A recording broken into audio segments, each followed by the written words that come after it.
श्री अनूप भैया अग्रवाल। धन्यवाद अध्यक्ष महोदय। लक्षवेधी क्रमांक 6। अध्यक्ष महोदय, वितरित केल्याप्रमाणे अध्यक्ष महोदय, माझी आपल्यास विनंती आहे का जरा 2 मिनिटं अधिकचा वेळ घेणार आहे, कारण की लक्षवेधी फक्त माझ्या जिल्ह्यापुरते नव्हे तर पूर्ण महाराष्ट्रात लँड जिहादचे हे प्रकार चालू आहेत, त्या विषयावरील लक्षवेधी अध्यक्ष महोदय। अध्यक्ष महोदय, महाराष्ट्र कुल वहिवाट व शेत जमीन अधिनियम 1948 मधील कलम 63 व कलम 84C च्या हेतूने कृषी जमीन केवळ पात्र शेतकऱ्यांच्या रहावी हा आहे, परंतु धुळे तालुक्यातील वडजाई, पिंपरी, न्याळोद तसेच धुळे शहरातील देवपूर परिसरात या कायद्याच्या मोठ्या प्रमाणावर उल्लंघन झाल्याचे अनेक प्रकरण निदर्शनात आले। अध्यक्ष महोदय, या सर्व प्रकरणांमध्ये जवळपास मी फक्त एक 14 ते 15 प्रकरणं या ठिकाणी काढून आणलेले अध्यक्ष महोदय। आणि या प्रकरणात जसं बिहारचा व्यक्ती ज्याने प्लॉटचा उतारा लावून आणि शेती दाखवून या जागेची खरेदी केलेली आणि शेतकरी म्हणून त्याचा पुरावा जोडलेला अध्यक्ष महोदय। त्याचप्रमाणे अध्यक्ष महोदय, या सर्व प्रकरणांमध्ये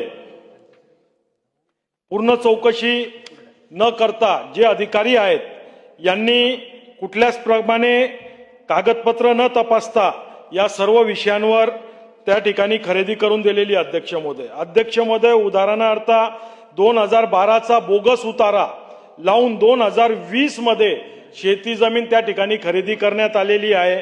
अध्यक्ष महोदय, कोर्टाने एका जमीनची किंमत 50 लाखाहून अधिक त्या ठिकाणी दिलेली आहे, परंतु 2 लाखात ती जागा खरेदी करण्यात आली आणि शासनाचा महसूल त्या ठिकाणी बुडवण्यात आला। अध्यक्ष महोदय, एका ठिकाणी असा विषय झालेला आहे, शेत जमीन नेक नामदार गव्हर्नर मुंबई राज्य अशी नोंद असताना सदर जागेत फेरफार नोंद क्रमांक 478 अशा उल्लेख आहे, तरी देखील बनावट कागदपत्रांच्या आधारे सदर नोंद सापडत नाही असे दस्तावेज तयार करून सदर सरकारी भूखंडाची खरेदी विक्री व्यवहार लँड जिहाद करण्यासाठी वापरण्यात आलेली। अध्यक्ष महोदय, सदर व्यवहार पिंपरी गावाच्या सर्वे क्रमांक 108/2 क्षेत्र 0.22 आर मोहम्मद जावेद मोहम्मद शबान अन्सारी विक्रेता हिना कैसर निसार अहमद यांनी या सर्व दस्तावेज खोटे, ज्याची तहसील ऑफिसमध्ये तलाठी ऑफिसमध्ये कुठंच नोंद नाही, अशा या खरेदी केलेल्या आहे। अध्यक्ष महोदय, मी पहिलेच सांगितलं मला 1-2 मिनिटं द्या। अध्यक्ष महोदय, डेव्हलप केली, आता प्रश्न घ्या।